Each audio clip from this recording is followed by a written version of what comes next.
성경 말씀 요한복음 7장 1절에서 9절의 말씀입니다. 주여 감사합니다.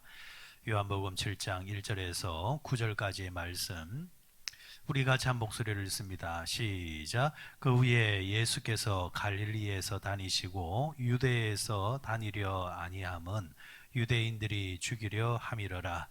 유대인의 명절인 초막절이 가까운지라. 그 형제들이 예수께 이르되 당신이 행하는 일을 제자들도 보게 여기를 떠나 유대로 가소서.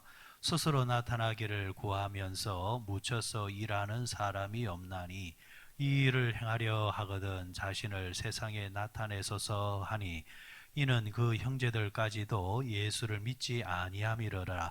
예수께서 이르시되 내 때는 아직 이르지 아니하였거니와 너희 때는 늘 준비되어 있느니라. 세상이 너희를 미워하지 아니하되 나를 미워하나니 이는 내가 세상의 일들을 악하다고 정언함이라. 너희는 명절에 올라가라. 내 때가 아직 차지 못하였으니 나는 이 명절에 아직 올라가지 아니하노라. 이 말씀을 하시고 갈릴리에 머물러 계시니라. 아멘. 요한복음의 7장 말씀 오늘 함께 우리가 보도록 하시겠습니다. 이제 날씨가 이제 많이 예전에 비해서 이제 따뜻해진 것은 사실인 것 같습니다. 많이 이제 그 뭐 춥다 해도 그래도 이제 겨울이 지나고 이제 봄이 온다라는 이제 느낌을 우리가 받게 되어지는데, 그래서 그런지 모르겠지만은 사람들이 예전에 비해서 좀 밖으로 좀 많이 이제 나오는 게 이제 보이는 것 같습니다. 우리는 주일 되면은 예배를 드리러 온다든지 아니면은 가정에서 예배를 드린다든지 뭐 이런 식으로 예배에 이제 초점을 맞추고 있지만은, 그러나 세상 사람들은 이제 주말이 되어지면은 어쨌거나 밖에 한번 나가볼까, 어떻게 하면은 모임을 가져볼까, 야외로 나가볼까 라는 데 이제 관심이 많은 것 같습니다. 옛날에는 이제 먹고 사는 문제가 이제 사는 것에 이제 주된 이제 관심이 없다고 한다면은, 이제 먹고 사는 것으로 만족하지 못하고 어떻게 하면 좀 더 즐겁게 살 것인가, 어떻게 하면은 재미나게 살 것인가라는 이제 이런 이제 관심들이 참 많아진 것 같습니다. 자, 그래서 그런지 모르겠지만은 뭐 지난 주말이라든지 주일이라든지 저 광안대교라든지 이런 데 보면은 차량들이 막 줄을 이제 섰다고 막 그렇게 해요. 그리고 광안리라든지 해운대라든지 기장이라든지, 우리는 뭐 주일날 교회 오기 때문에 그게 잘 모르겠지만은 참 이제 많은 사람들이 이제 밖으로 나오는 것입니다. 그런데 이제 그런 게 이제 우려스러운 것은, 아직까지 우리가 코로나19로 인해서 교회는 아직까지 예배 드리는 것을 이제 마음대로 할 수 없는 이제 그런 제한이 있지만은, 그런데 이제 밖에 사람들, 세상 사람들의 이제 모습을 보게 되어지면은, 야, 저렇게 해도 되나 싶을 정도로 참 많은 사람들이 바깥으로 나오고, 많은 이제 식당이라든지 모임의 장소에 사람들이 이제 몰려다니는 것을 볼 때 약간 좀 우려스러운 것을 하시는 것 같습니다. 외국 사람들이 우리나라를 보면은 이제 그런 그 생각을 가진다 하잖아요. 아직까지 그 대한민국은 남북이 이제 분단되어져 있고, 특히나 대한민국 같은 경우는 머리 위에 이제 북한에서 핵무기를 가지고 이제 어르렁거리고 있는데, 또 불구하고 대한민국 사람들은 참 낙천적으로 산다. 이런 이제 그 우려, 이제 참 대한민국은 믿음이 좋은가, 이런 이제 생각을 가진다 하잖아요. 그런데 뭐 이거는 이제 믿음의 문제가 아니죠. 흔히 우리가 말하는 이제 안전 불감증이죠. 여러분, 사람은 안전 불감증은 언제 생기느냐 하면은 어떤 이제 위기가, 위험이 오면은 처음에는 화들짝 놀랍니다. 그런데 그게 계속해서 반복되다 보면은 그 위험도 익숙해진단 말이죠. 익숙해지다 보면은 그게 위험한 것인데도 불구하고 막연히 괜찮을 거야 그런단 말이죠. 여러분, 그렇잖아요. 대한민국도 처음에는 북한에서 핵무기를 개발한다 할 때 얼마나 화들짝 놀랐습니까? 그런데 이제는 뭐 그러든가 말든가 이제 이래 됐단 말이죠. 영적 세계도 마찬가지입니다. 영적 세계에도 안전 불감증이라는 게 있다라는 거죠. 여러분, 세상을 보게 되어지면은 믿음으로 살려고 바둥바둥 그럴 때는요, 곳곳에 영적인 눈으로 보면은 하나님이 싫어하시는 것, 해서는 아니 되어지는 것, 가서는 아니 되어진 곳 정말 많습니다. 여러분 기도한 뒤에 세상을 쳐다보게 되어지면요, 정말 세상은, 오늘 우리가 살아가는 세상은 죄짓기 참 좋은 곳이 곳곳에 널려 있습니다. 그런데 그런 것들조차도 자꾸 익숙해지기 시작하면은 그런갑다, 막 그렇게 사는갑다, 이런 식으로 바뀐다라는 거죠. 그래서 이 영적인 안전 불감증도 우리에게 있다라는 겁니다. 성경에는 우리에게 분명히 말씀하셨습니다. 마귀가 우는 사자처럼 우리를 삼키려고 두루 다니고 있다 했습니다. 그리고 그 우는 사자를, 삼키려고 하는 사자를 대적하라, 이렇게 말을 했거든요. 자, 우는 사자가 우리를 삼키려고 한다. 그러니까 삶에는 영적 배후라는 게 있다는 거예요. 배후. 앞에 보이는 세상이 있는가 하면은 보이지 않는 세상이 있다는 거죠. 그런데 여러분 가만히 생각해 보면은 보이는 것에 비해서 보이지 않는 것이 정말 실체입니다. 보이는 것은 하나의 현상입니다. 그런데 그 현상을 만들어내는 배우가 진짜 실체라는 거죠. 그래서 여러분 어떤 사건이 일어나면은 흔히 그런 말을 하잖아요. 그 배우에 누가 있느냐, 그 배우에 누가 있느냐를 딱 꿰뚫어 보기 시작하면은 그 문제가 왜 생겨났고 어느 방향으로 가고 있는지를 분명히 알게 되어집니다. 그러니까 여러분 세상에 하나님이 싫어하시는 거, 성도들을 넘어뜨리려고 하는 여러 일들이 일어날 때에 그 일들이 중요한 것이 아니라 그 일이 왜 일어나느냐, 왜 이런 분쟁이 일어나고 왜 이런 문제가 일어나느냐, 그 배후를 찾아가 보면은 결국에는 성도들을 넘어뜨리려고 하는 것은 모두 다 악한 마귀가, 사탄이 하는 일이라는 겁니다. 성경은 그래서 사탄을 대적하라 했거든요. 눈에 보이는 현상을 대적하는 것이 아니라 그 현상을 만들어내는 악한 마귀를 대적할 줄 알아야 된다. 그러려면은 영적인 감각이 있어야 되는 거고.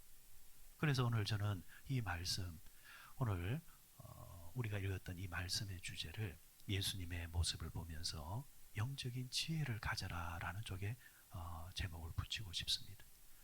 성경에 나오는 예수님은 참 정말 지혜로우셨습니다. 정말 목회자가 구해야 될 것은 예수님이 가지고 계셨던 영적 지혜를 가져야 된다. 여기서 말하는 지혜는 세상이 말하는 지혜와는 차원이 다른 겁니다.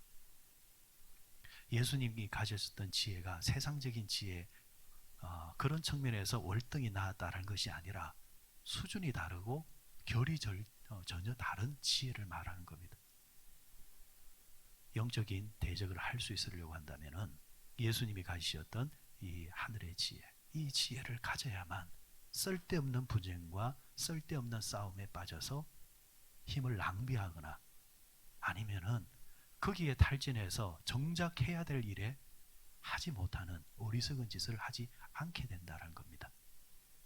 자, 그럼 오늘 본문 말씀을 보시게 되어지면은 이 본문의 내용이 1절에 보시면은 그 후에 예수께서 갈릴리에서 다니시고 유대에서 다니려 아니하심은 유대인들이 죽이려 함이러라, 이렇게 시작을 하고 있습니다. 그러니까 지금 예수님이 이제 본격적으로 자신이 누구인지에 대해서 이제 드러내기 시작합니다. 여러분 갈릴리 가나 혼인 잔치에 그 표적이 일어났을 때에 사실은 그때는 예수님이 어머니 마리아에게 무슨 말을 했습니까? 아직 내 때가 이르지 아니했습니다. 이 말은 아직까지 예수님이 본격적으로 자신을 드러낼 때가 아니었기 때문에 본격적인 활동을 하지 아니했을 때입니다. 이제 그러다가 요한복음 5장에 오게 되어지면은 베데스다 연못에서 예수님이 오래된 병자를 고치셨잖아요. 이거는 공개적인 활동이란 말이죠. 베데스다 연못은 어디 있었다 했습니까? 양문이라는 성전으로 들어가는 문 곁에 있었고, 그 베데스다 연못에는 많은 사람들이 모여 있다 보니까 치유 사역 이 하나의 사건은 그 못에 모여 있는 사람들로 통해서 삽시간에 예수님에 대해서 소문이 퍼져나갔단 말이죠. 이는 예수님이 의도적으로 일하시는 겁니다. 이제 본격적으로 일하실 때가 되었다라는 겁니다. 예수님이 본격적으로 일하신다는 것은 하나죠. 예수님이 누구다? 하나님의 아들이고 그리스도다라는 것을 이제 증명하는 겁니다. 자, 그러다 보니까 많은 사람들이 예수님을 따라다닙니다. 5장 뒤에 보니까 6장에 와서 5천 명이 넘는 사람들이 예수님을 따라왔다 했잖아요. 예수님이 산 위에 올라가셨는데 산 위까지 올라와가지고 예수님의 말을 들으려고 하고 예수님이 누구인가 이렇게 알아보려고 하는 군중들이 이제 몰려왔단 말이죠. 이때 나타났던 이야기가 오병이어 물고기 덩어리와 보리떡 5개를 가지고 그들을 먹이셨던 이야기. 자, 이제는 거침없이 예수님이 당신을 드러내고 있다는 겁니다. 자, 그런데 문제는 이제 사람이 이제 드러나기 시작하면은 환호하는 사람이 생기는가 하면은 반드시 대적하는 사람도 생기게 되어집니다. 왜? 이해관계의 문제가 있기 때문에. 군중들은 예수님과 다른 이해관계가 없습니다. 예수님이 드러난다고 해서 예수님이 인기를 받는다 해서 그분을 통해서 손해를 보는 일은 없거든요. 오히려 예수님을 통해서 뭔가 얻을 만한 것이 생기니까 더 환호하는 거죠. 그런데 이에 비해서 정치를 하는 사람이라든지 아니면 그 당시 이권과 연결된 사람들은 예수님이 등장함으로 통해서 문제가 되어지는 일들이 있다라는 거죠. 종교 지도자들 같은 경우는 자신들에게 찾아와야 될 백성들이 이제 자신들이 아니라 예수님을 찾아갑니다. 그리고 예수님이 증거하는 말씀하시는 이야기가 자신들이 지금 해먹고 사는 장사하고는 정반대란 말이죠. 이제 이게 문제란 말이죠. 급기야는 이제 유대인들 사이에서 예수라는 사람을 살려놨다가는 우리 생존권에 문제가 생길 수도 있겠구나. 예수를 빨리 죽여야 되겠다라는 사람들이 이제 생겨나기 시작했다라는 거죠.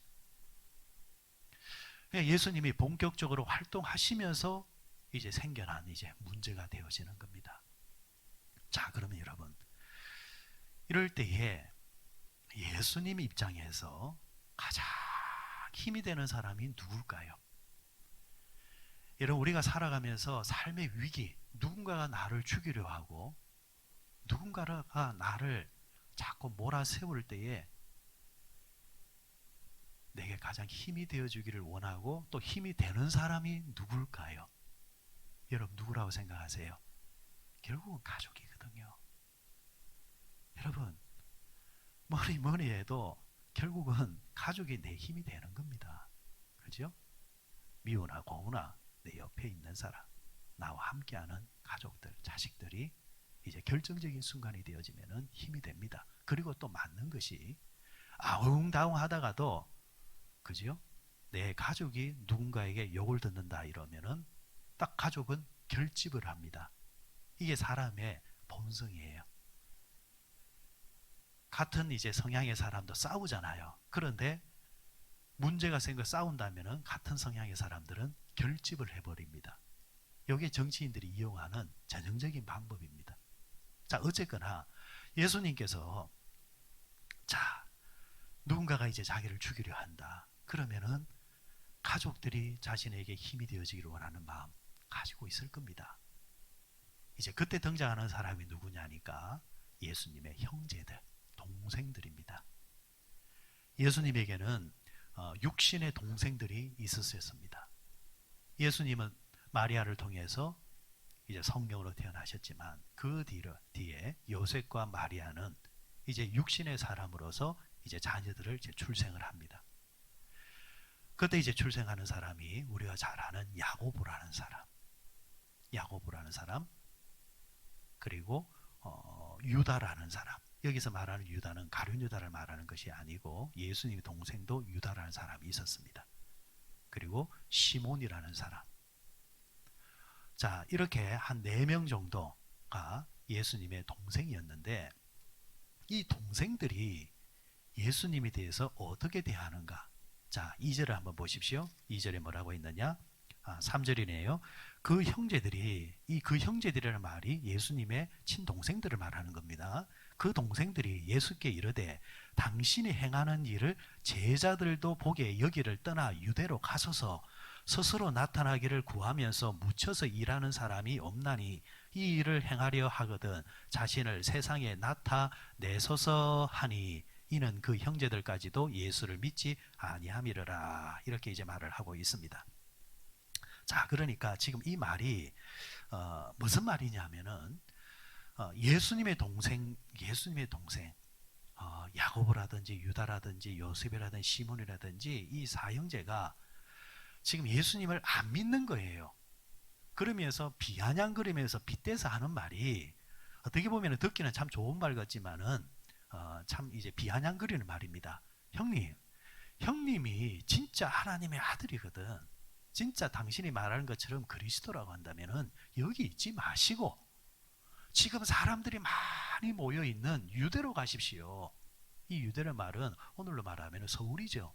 서울로 올라가십시오. 그리고 이 때가 어느 때냐면은 초막절이라는 절기가 이제 시작되는 때입니다.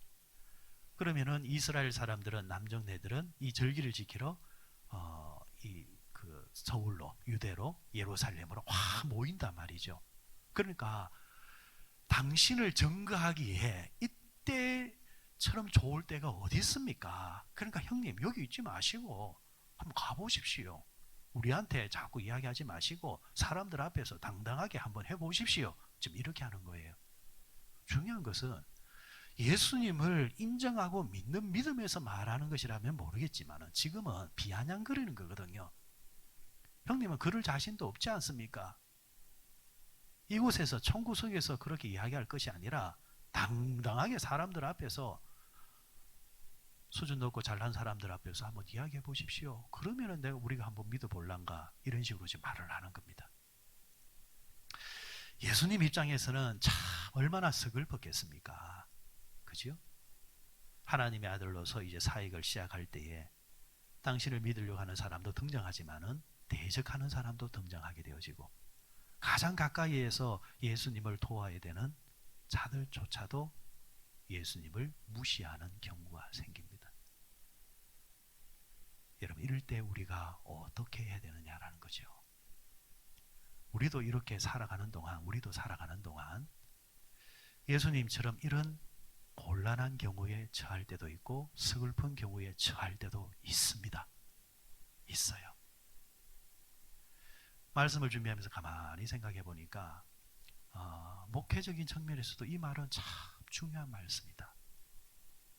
그러면은 예수님은 이 상황 속에서 어떻게 하셨는가 성경을 들여다볼 때에 오늘 읽었던 이 말씀 속에서 저는 귀한 교훈을 얻게 되어졌습니다. 사실은 요한복음 7장은 이 말씀을 해석하는 면에서 약간 까다로운 말씀이에요. 잘 언급을 하지를 않는데 그런데 가만히 들여다보니까 야 이게 예수님의 지혜였구나. 그러면은 예수님의 지혜는 어떻게 나타나는가? 자, 제자들 뿐만이 아니라 이제 유대 남자들이 이스라엘 남자들이 초막절 절기를 통해서 올라가는데 예수님은 여기에 대해서 어떻게 반응하시느냐 한번 보십시오. 6절의 말씀. 예수께서 이르시되 내 때는 아직 이르지 아니하였거니와 너희 때는 늘 준비가 되어 있느니라. 이게 무슨 말일까? 내 때가 아직 이르지 않았다. 근데 그 말은 좀 놔두고 뒤에 그에 반해서 제자들에게는 뭐라고 하셨습니까? 너희 때는 늘 준비가 되어져 있다. 7절에 세상이 너희를 미워하지 아니하되 나를 미워하나니 이는 내가 세상의 일들을 악하다고 정언함이라. 너희는 명절에 올라가라. 내 때가 아직 차지 못하였으니 이는 이 명절에 아직 올라가지 아니하노라. 자, 이게 무슨 말이냐면은 제자들, 그러니까 예수님은 세상이 미워하지만 너희들은 안 미워한다. 그래서 너희들은 늘 준비가 되어져 있다. 이 말은 세상으로 나아가기에 세상 사람들하고 어울리기에 너희들은 항상 준비가 되어 있다라는 겁니다. 그러다 보니까 세상은 너희들을 싫어하지 않는다라는 거예요. 쉽게 말하면 너희들은 언제나 세상에서 즐길 준비가 되어 있고 세상에서 죄질 준비가 되어 있고 세상 사람인지 교인인지 분간되지 않을 정도로 세상적으로 늘 준비가 되어 있다 보니까 세상이 너희들을 싫어할 리가 없다. 그러나 나는 세상이 싫어한다. 왜? 이제 예수님이 본격적으로 자신을 드러내고 있단 말이죠. 그러다 보니까 세상은 예수님이 싫은 거예요. 악한 영들이 싫은 거예요. 영적 배우들은 예수님이 싫은 거예요. 자, 그런데 여기서 예수님이 이제 처하시는 행동이 뭐냐니까 그렇기 때문에 나는 올라가지 않겠다. 너희들은 올라가라는 겁니다. 그 이유가 내 때가 이르지 않았다. 그럼 여기서 말하는 때는 뭐냐? 아니 예수님이 본격적으로 자신을 드러내기 시작했는데 또 예수님은 왜 또 때가 이르지 아니했느냐? 저는 이 말이 정말 예수님의 지혜입니다. 무슨 지혜냐? 예수님의 지혜는요, 사람이 말하는 것처럼 요리조리 피해가는 지혜가 아닙니다. 어떻게 하면 살 것인가? 어떻게 하면 위기를 피할 것인가? 이런 용이 주도한 그런 지혜를 말하는 지혜가 아니더라는 거. 그럼 이 지혜가 뭐냐? 이 때가 뭐냐라는 거예요. 이 때는요, 지금 예수님이 말씀하시는 지금 이 당시 절기가 무슨 절기였습니까? 초막절입니다. 초막절은 이스라엘의 약 10월 달에 열리는 절기입니다. 초막을 지어놓고 그 옛날 광야 시대 때에 하나님께서 보호하시고 인도하셨던 것을 기념할 뿐만이 아니라 농사적으로 절기적으로 초막은 초막을 지어놓고 추수하는 계절입니다. 그러다 보니까 이 초막절은 이스라엘 백성들에게는 환희요 기쁨입니다. 왜? 이제 풍성한 추수한 이제 열매들과 곡식들이 들어오잖아요. 그럼 예수님의 때는 언제냐? 초막절이 아니라 절기로 말하면은 6월절입니다. 6월절이 어떤 날입니까? 어린 양의 피가 발려진 집은 죽음의 재앙이 넘어갔다는 그 절기. 그 어린 양이 누굽니까? 예수님이란 말이죠. 이제 예수님이 당신의 피를 통해서 사람들을 이제 구원시켜야 된단 말이죠. 그러니까 예수님은 지금 스케줄이요, 철저하게 어디에 맞추느냐 하면은 하나님의 말씀이에요. 지금 예수님의 감정으로 보면은 기분 나쁘고 능히 초막절기에 올라가서 많은 사람들 앞에서 이야기하실 수도 있고 기적을 베풀 수도 있고 자신을 증거할 수도 있지만 할 수 있지만은 예수님이 안 하는 겁니다. 여러분 진정한 능력이 그거잖아요. 할 수 없는 걸 할 수 있다라고 소리치는 게 능력이 아니고 할 수 있음에도 불구하고 절제할 줄 아는 거, 그게 진정한 능력이잖아요. 그죠? 지금 예수님은 모든 면에서 하실 수 있지만은 내 때가 이르지 않았다. 내가 올라가야 될 절기는 초막절이 아니라 6월절이다. 그리고 실제로 예수님은 6월절이 되어졌을 때에 예루살렘 성에 올라가셔서 당신의 사역을 마무리를 하십니다. 예수님이 돌아가시고 난 다음 바로 이어지는 절기가 뭐였느냐? 6월절이었습니다.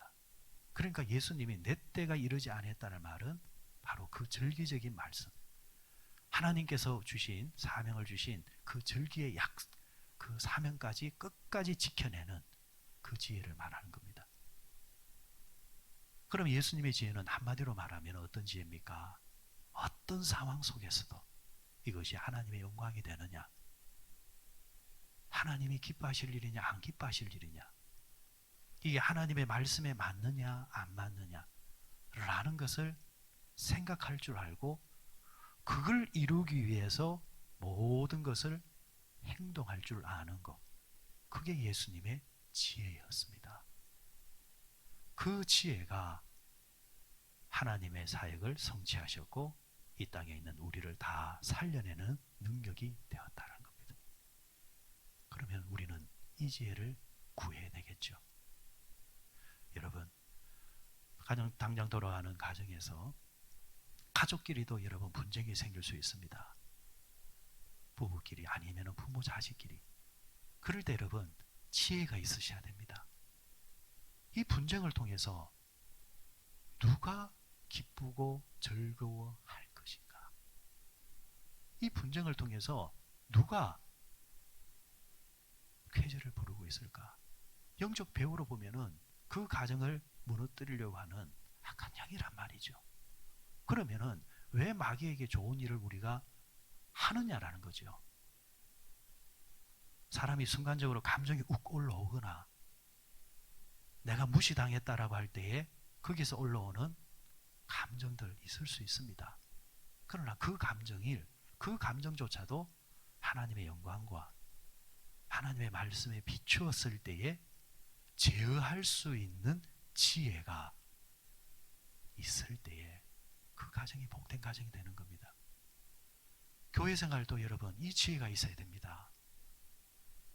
서로 크다 낮다 할 필요가 뭐가 있습니까? 바로 그 크다 낮다 할 때 그것은 사람의 지혜입니다.